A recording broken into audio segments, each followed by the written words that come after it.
গতকালকে বারণ করা সত্ত্বেও তারা লোভ লালসায় পড়ে মাছ ধরতে গিয়েছিল।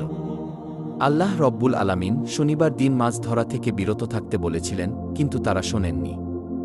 আল্লাহ এবং তার নবীর কথা অমান্য করার ফলে তারা সকলেই বানরে রূপান্তরিত হয়েছে। এখন আপনারা যদি দাউদ আলাইহিস সালামের নিকটে এদের হয়ে ক্ষমা প্রার্থনা করেন, তাহলে হয়তো তারা জীবন ফিরে পাবে। তখন ওই লোকগুলি বলল, সময় থাকতে তারা এই বিষয়গুলো খেয়াল করেনি। আমাদের তো কিছুই করার নেই। তবুও আমরা এই কথা হজরত দাউদ আলাইহিস সালামের নিকটে গিয়ে বলব, এই বলে তারা সেখান থেকে চলে আসল।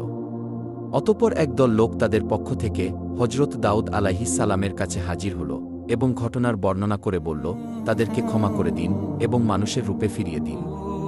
তখন দাউদ আলাইহিস সালাম বলল, ক্ষমা করার মালিক আল্লাহ তাআলা, যদি তিনি ক্ষমা করেন তাহলে করতে পারেন। অনেক তাফসীর কারকদের বর্ণনা অনুযায়ী ওই বাদরগুলো মাত্র 3 দিন বেঁচে ছিল।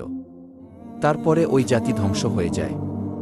আর যারা আল্লাহকে ভয় করেছিল এবং হজরত দাউদ আলাইহিস সালামের কথা মেনে চলত, তাদের কিছুই হয়নি। অতঃপর তারা সুখে শান্তিতে বসবাস করতে লাগল। একদিন বনি ইসরায়েলের কয়েকজন লোক হজরত দাউদ আলাইহিস সালামের নিকটে হাজির হয়ে বলল, হে নবী, আমাদেরকে কিয়ামতের কিছু আলামত দেখান, যাতে আমাদের ঈমান আরও মজবুত হয়।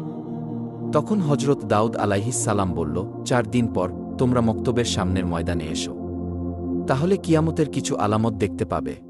এই কথা বলে তাদেরকে বিদায় দিলেন। সেই যুগে বনি ইসরায়েলদের মধ্যে একজন ধনী ব্যক্তি ছিল। তার সম্পদের অভাব ছিল না। তার একটি শখের গরু ছিল। গরুটির চেহারা খুব সুন্দর ছিল। সব সময় গরুটিকে সোনা রূপা দিয়ে সাজিয়ে রাখত। যে কেউ দেখলে গরুটির থেকে চোখ ফেরাতে পারত না এবং গরুটিকে মাঠে মুক্তভাবে ছেড়ে দিত। সারাদিন মাঠে চড়ত এবং রাতের বেলা গরুটি এসে ওই ধনী ব্যক্তির বাড়িতে শুয়ে পড়ত।